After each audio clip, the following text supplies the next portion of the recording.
Thanks again to Jane and Dave for having us at Riverberry Farm.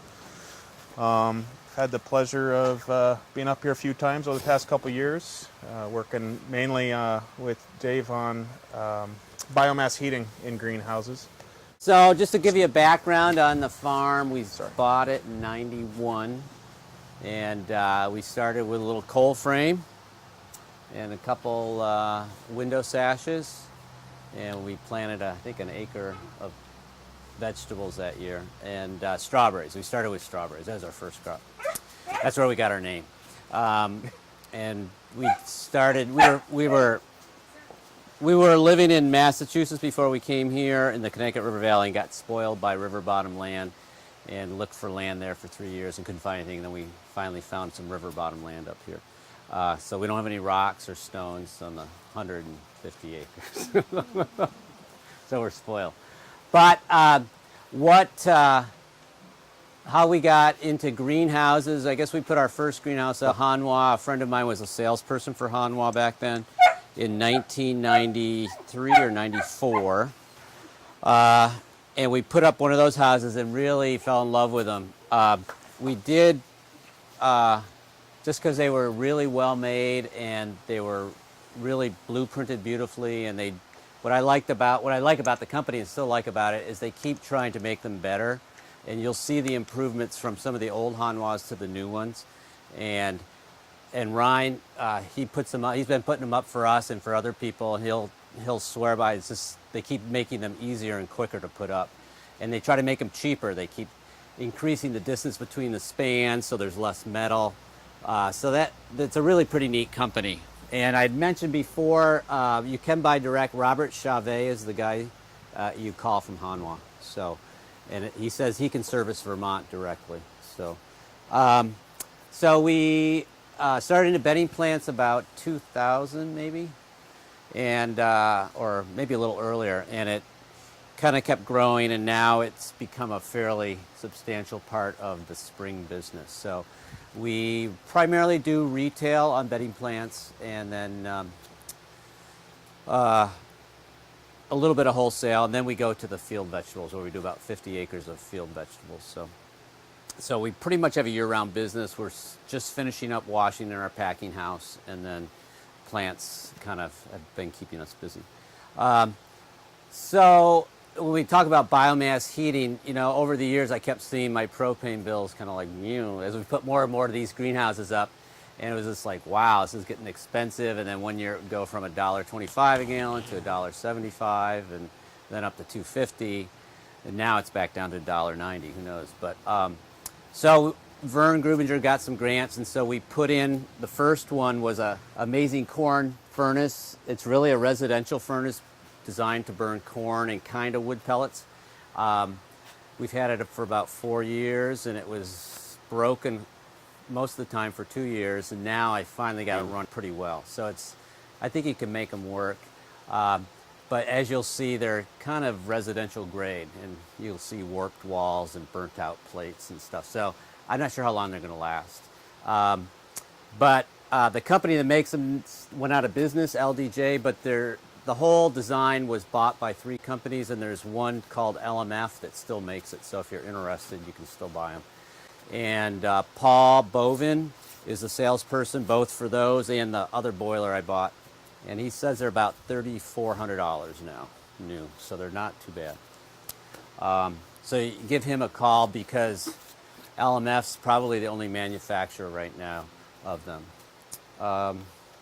So we burn about, I guess, I don't know, 7,000 to 8,000 gallons of propane, and we're trying to cut into that. So right now we're buying wood pellets. We primarily burn with wood pellets. We have used corn to kind of experiment, but corn is pretty expensive right now, so wood pellets are cheaper. So, but both furnaces and boilers will work equally well on either one. So you want to, I mean, typical greenhouse, double inflated. All our houses are double inflated. We try to put HAF fans and everything, you know. I had a really good source. You'll see in the other house there was Granger. They had a really nice plastic fan that actually had a permanent split capacitor and was only $40, but every year it keeps getting cheaper and cheaper and cheaper. More cheaply made, and they fall apart, so we've gone to the more expensive ones because they're $150 each, so there's $600 just in one house. So, but the idea, I don't know if you know it, it's just a wall of air movement. So you got two going down, then you got two coming back, so it's very even heating.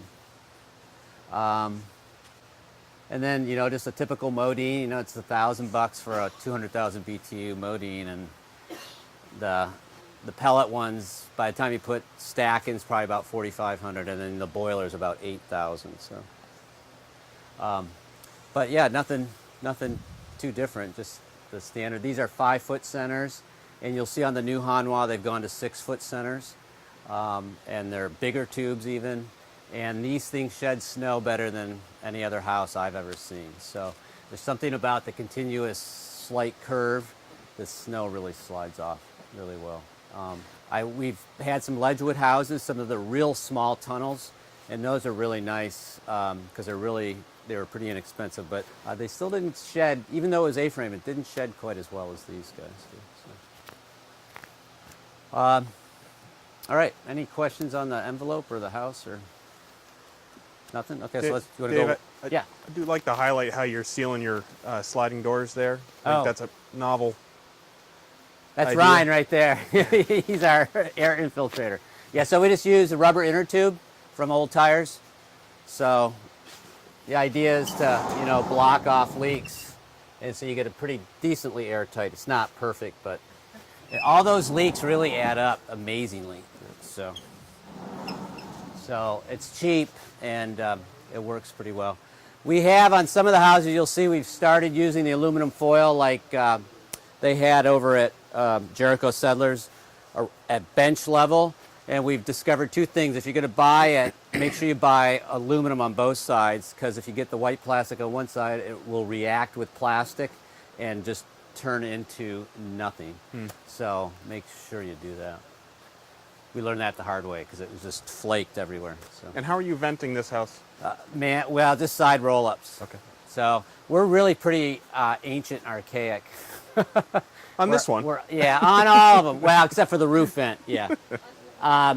We need to put it, we got the shutters, I just need to put a fan in, but it seems like the only time it's a real issue is when it's this cold outside and you don't want to roll up a side. Okay. So, we do use a dosatron injector. We have really high pH water, so we have to drop the pH down. We use citric acid, and then we'll also fertilize with fish through the dosatron. In more detail on the LDJ, or save it for... No, we could go back. Well, I guess I can talk in detail. You can see the unit there, and then we'll go and look at it. The big thing is the venting. You see we've got a long vent pipe, and it goes up quite a ways. That's probably the most important thing is on how to vent these. There's a couple of nice issues. One, the heater's inside, so if there's any loss of heat in your envelope. The other big drawback is you try to start these on a really sunny day, like in April, I'll just turn the unit off. I won't let it cycle because I'm just, I've got the sides rolled up, and then you start it in the evening. Well, you try to get a draft when it's 55 degrees out. I've smoked the house out a couple times, so that's kind of an issue. That's a negative of having the heater inside the house. For that particular design. Right. Yeah. Even, I guess if it was power vented, it wouldn't do that. But they do have a power vent you can put on these. But the problem with a power vent is because it's a solid fuel, it has to run 24 hours a day, the vent.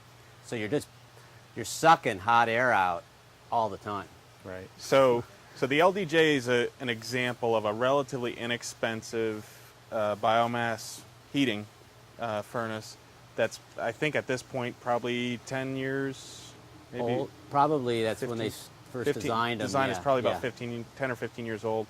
And so it's really designed to kind of run at a steady rate for a long period of time. It doesn't have a very good turn down control or shut down and startup control. And so, draft is one thing that changes, in particular with greenhouses, but so does heat load. And so it's been a bit of a challenge to make those fit where they've been installed. And I think by comparison, we'll take a look at the Maxim that Dave has later on. It's got, I think, probably much more controllability and reliability. Issues about it. Things I like, the fact that it is inside. I think it dries the air out. When you have a wood fire, you're actually pulling air, and you're actually the humidity level drops. So that's a plus. The minus is having to build the fire at night to start it, and the other minus is it's probably going to be a piece of waste metal in about another year or two. Looking at the sidewalls as they kind of are corrugated. They're, you know, because this thing runs for 15 hours straight, full tilt. So they're really not built like that. They're built for a house, you know, which would run maybe for an hour solid and then kick down. And now, you know, so since the company went out of business, the guy who bought it told me he's changing the timer so they'll run for 12 minutes, then shut down for 3 minutes completely, so you don't burn out the heat shields, which I burned out 3 already. So, but you know, the biggest problem first off was getting the right kind of pellet, and then also clogged augers and changing auger motors. We've changed the auger motors, but we got it. So in the last 2 years, we haven't had to do anything to it. So it was a long learning process. How many BTUs when they sold it to you? Or what? Quote 165,000. That would be the input. There's a couple issues about that. I think on corn it might make that, but because it feeds from the bottom, when you do just pellets, wood ash pellets relatively light, so it tends to just settle back into it. So I have to turn the timers down to a lower BTU rate so that I'm not pushing unburned pellets up high. So theoretically, that's why it doesn't put out nearly what it says, I don't think, for us. But I'm not sure if the Maxim does either. But I mean, all these solid fuel furnaces it's hard to say. They're all rated on an input basis, which doesn't tell you the full story, of course. And the efficiency is quite variable between units, and even depending on how the unit is being run. You know, depending on how you're venting it, depending on how you're feeding it. So when I've measured the efficiency on these LDJ furnaces, it can be as low as 50%. So you're not, you know, 165 in, you're not going to get 165 out. Yeah. Whereas in the case of the Maxim, I think the efficiency number is 90%, if I remember correctly. It's 80, yeah, 85 to 90. Yeah. Okay. Yeah. And that's so at least they're reporting an efficiency along with your input rating, so you have a feel for what you're getting out. So the other great thing about having that is that I sleep a lot better at night because I know I've got 2 furnaces. So if one dies, I do have a thermal alarm, but even with a thermal alarm, you know, we have our houses set up so we can put an emergency propane heater. We have a drop from each of our gas valves so we can screw on a salamander heater. So if that's one thing I would suggest if you get your houses plumbed, just have them drop one line with a valve so you can just, because the problem with the salamander heaters is they ice up if you try to run them on a barbecue tank. The pressure levels they're not right. So, because you're pulling, you know, we have 150 or 200,000 salamander heater, so at least it'll save a house for a night. But that was one thing we did do, which is, but it's so nice to know there's 2 heaters, because even if one goes down, the house isn't going to freeze on us. So, and there was, on the listserv, there's already been 3 freeze-outs, I think. So, is that right? So. And both that really cold night for a while back, both heaters were going, and it was great to have 2 heaters going. And yeah, the other thing is that thing is, you'd really need 2 of those to heat this house adequately. I mean, the BTU load on this house has to be 300,000 BTUs, starting early. So we don't try to get rid of all our propane, but we're just trying to cut back a lot on it. Because once middle of April hits and you're flat out in the field, it's like, if it's not taking care of itself, it may not get taken care of. So you want to take a look at it? Any other questions? Or? Dave, you use any control valve for your inflation? That house will show you the Hanwhas now come with a built-in control valve for their inflation. No, we just, on the blower, we just, you know, we have a damper, so just, but I'll show you what Hanwha has come up with. So it has actually an extra tube and a damper valve so you don't blow out. Because what happens with new plastic, it's so tight, you can blow out your wire locks and stuff, but they've come up with a cool system. So. All right, so let's take a look at that. Yeah, awesome. They don't last too long in a greenhouse environment. These really aren't designed for greenhouses. So, so the way the thing works, I'll show you the burn pot there.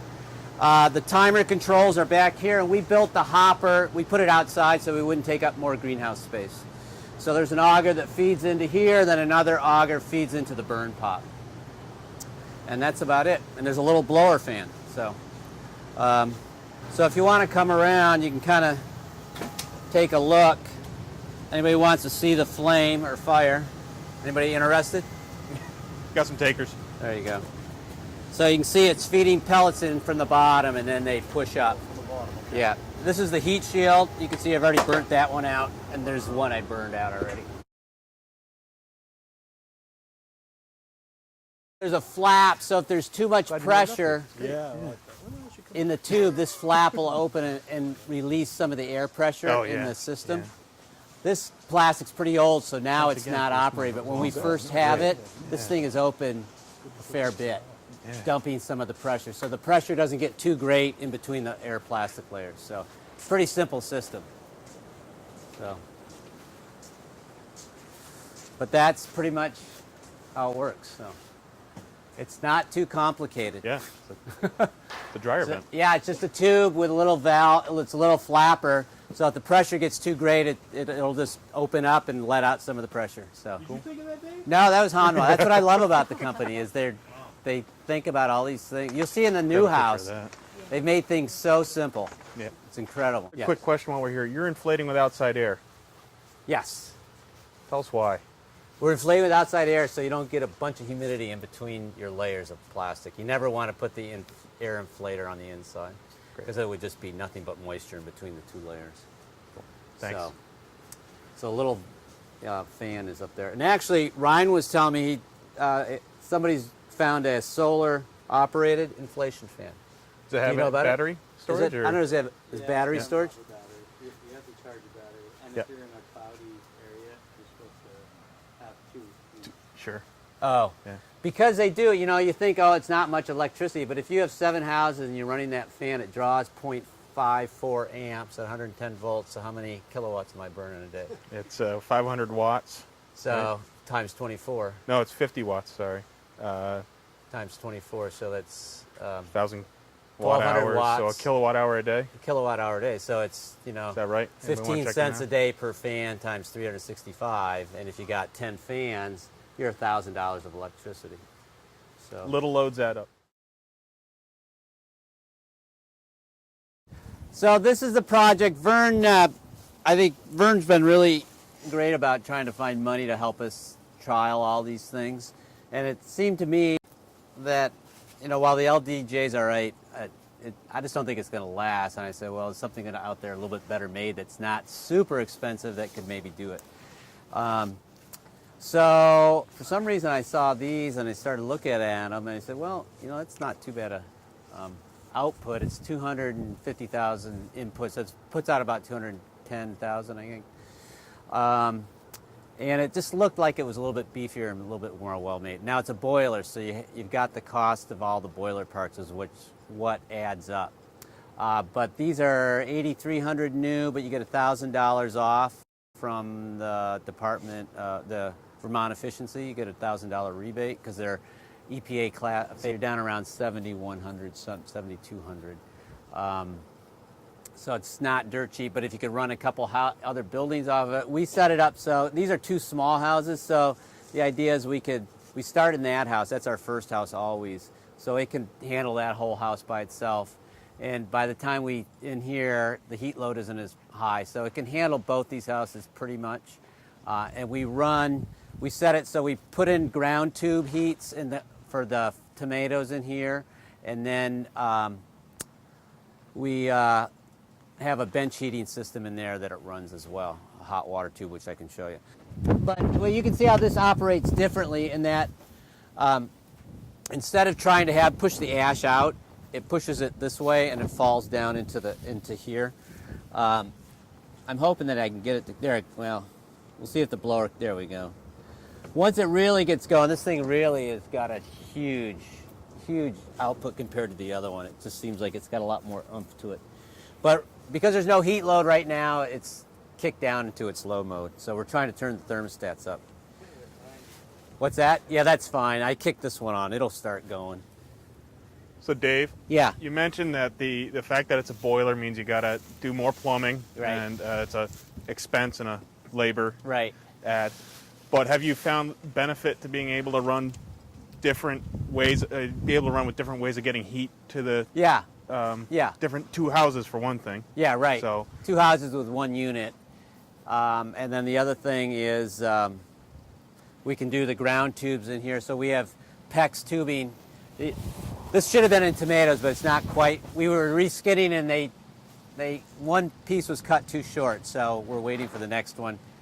So we didn't put the plants in yet, but we've been running ground heat for about a week, so the soil temperature in here is about 80 degrees now. It's because we're running 150-degree water at 12 inches of depth.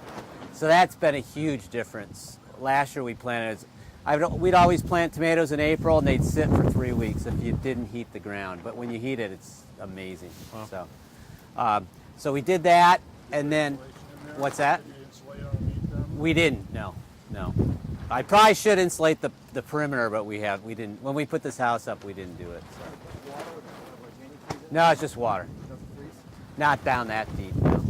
Dave, do you think that you really, that the heating the soil actually compensates for even needing, that you don't even really need the insulation? You don't need insulation, you mean? Yeah. Yeah, we're probably just burning more pellets. Well, yeah. Or the outside beds won't be quite as warm as the inside beds, but yeah. So. And it's got, the nice thing about this burner, it turns, so it's got an air that turns it and kind of aerates the burn pot, which is really nice. So it actually physically pushes it out. So, and amazingly enough, you just press a button, it starts. It's got a little propane tank. I'll open it up and show you. So it'll start on its own if you want to turn it off on a warm day. And it, what's the other thing it does? Well, it hasn't had one breakdown yet, so which is amazing to me. So I haven't had to unplug one auger or anything. what are you doing with all your time? Yeah, I know.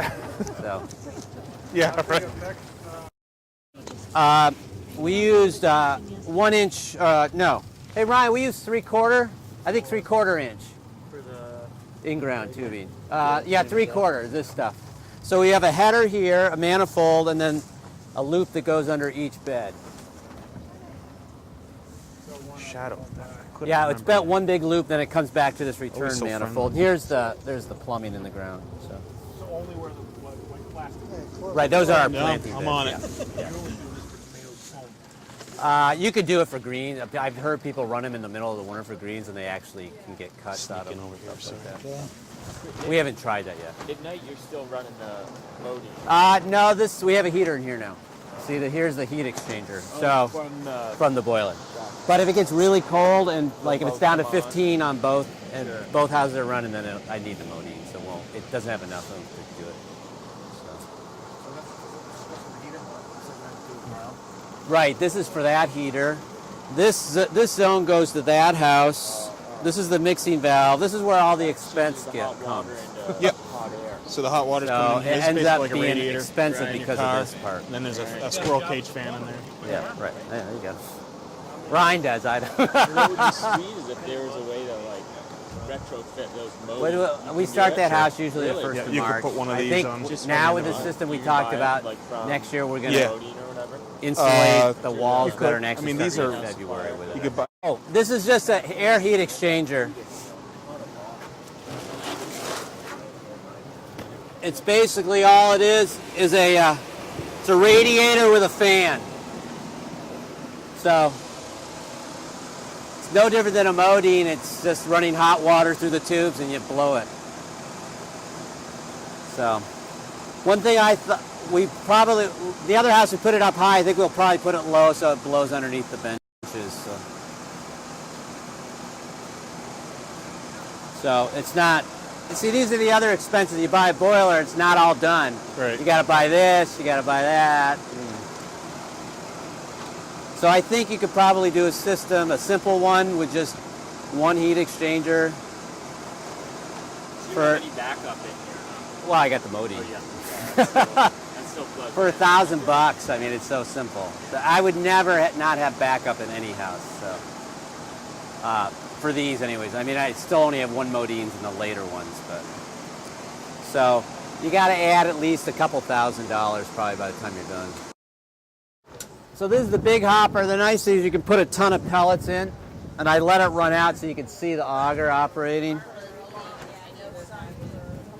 So you can see that auger pushes pellets up into here. And then this feeds the burner. So you can probably put about, you can put a ton or a ton and a half in that bin.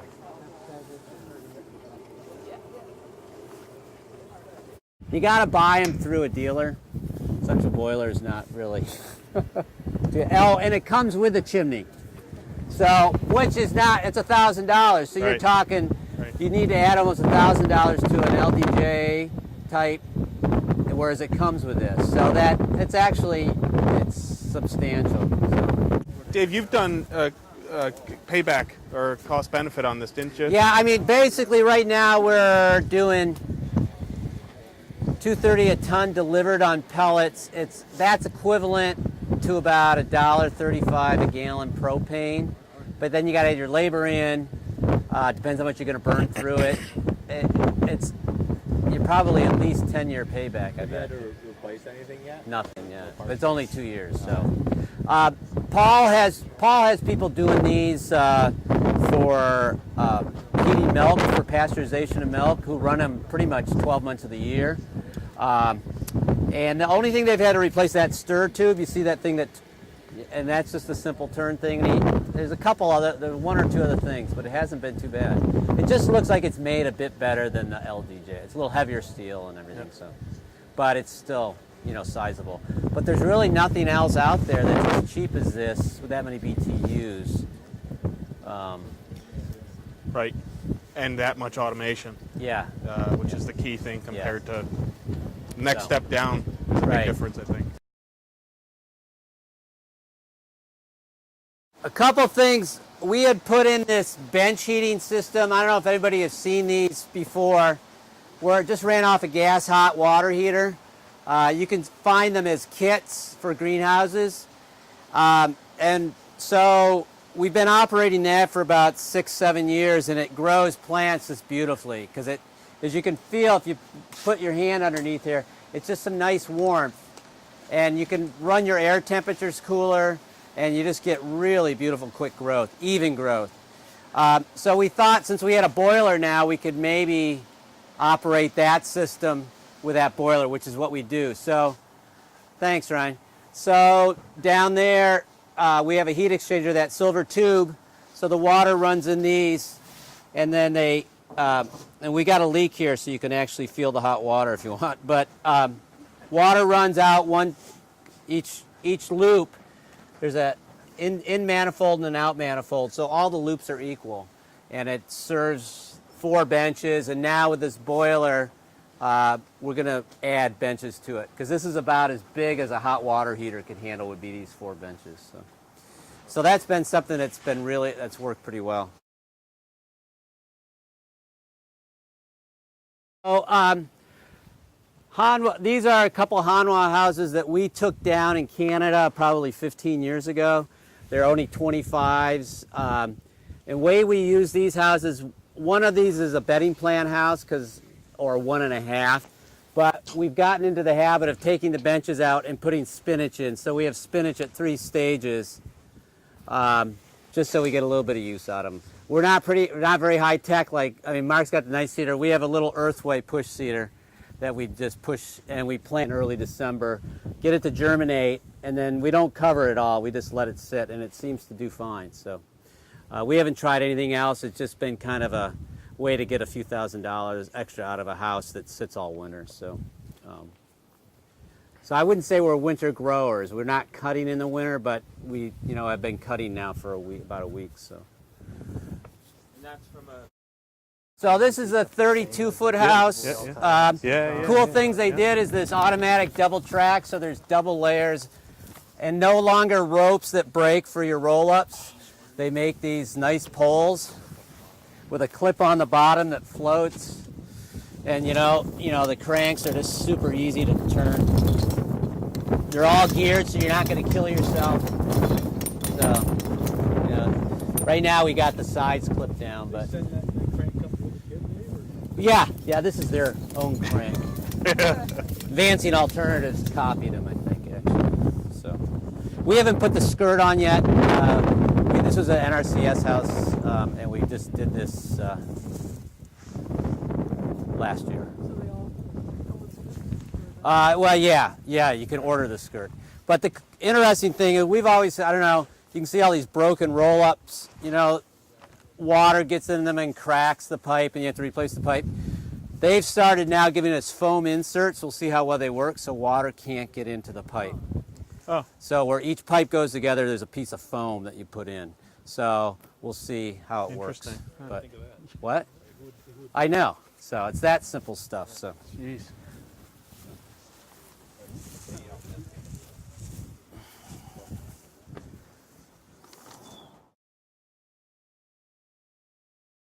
These are automatic roof vents we built. Farm Tech actually sold these, and then we built a frame, and so it bolts to it. And so right after we glaze it, we'll bolt it down, and then this will operate automatically. So it's not a lot of ventilation space, but it's a little bit at least.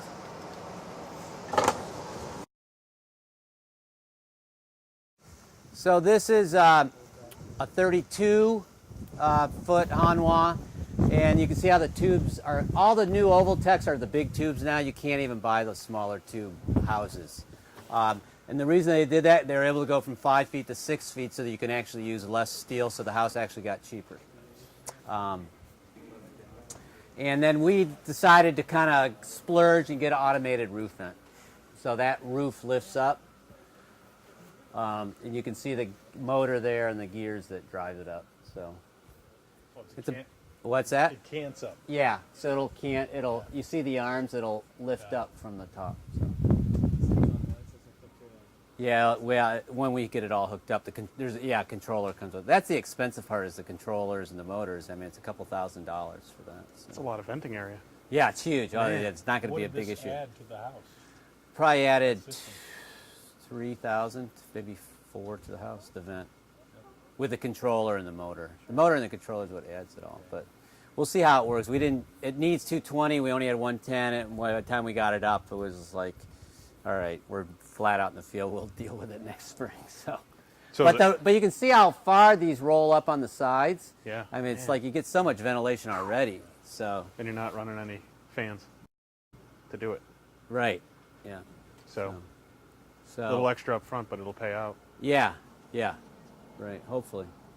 So they make this vent that's really big, and then they make a smaller one, and the guy at Hanwha suggested this one. It's easier to glaze because you can actually you can reach it from there, which I hadn't thought about. But it's easier to what? Easier to get the plastic on because we were on the outside with a ladder, or you could get a ladder standing on the outside and actually reach the vent, whereas here you can't. Because see, the plastic goes to here, and then there's a separate piece that goes to there.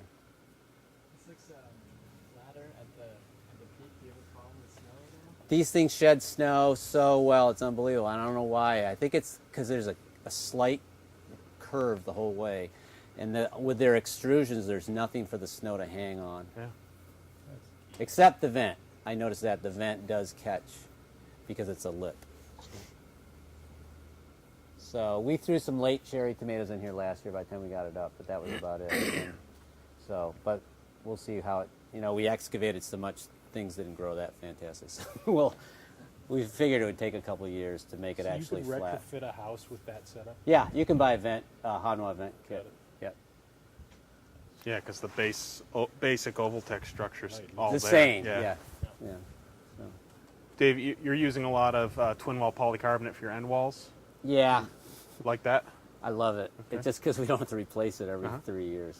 I mean, it's expensive, but I think when you cost it out over all the time and labor to put in plastic end walls that blow apart, it's kind of nice. So. Dave, you're using a lot of twin wall polycarbonate for your end walls. Yeah, Like that? I love it. Okay. It's just because we don't have to replace it every 3 years. I mean, it's expensive, but I think when you cost it out over all the time and labor to put in plastic end walls that blow apart, it's kind of nice. So, well, we just did it on the sides we look at from the house, the other far sides. Oh yeah, look at that. We tacked it on we tack it with plastic. If you want cheap heater, you know, it's hard to beat that $1,000 from Knowles. It's definitely a big savings over most other dealers. I think Griffin gets $1,600 for it, and it's $1,000 from Knowles. This heater. NOLTS.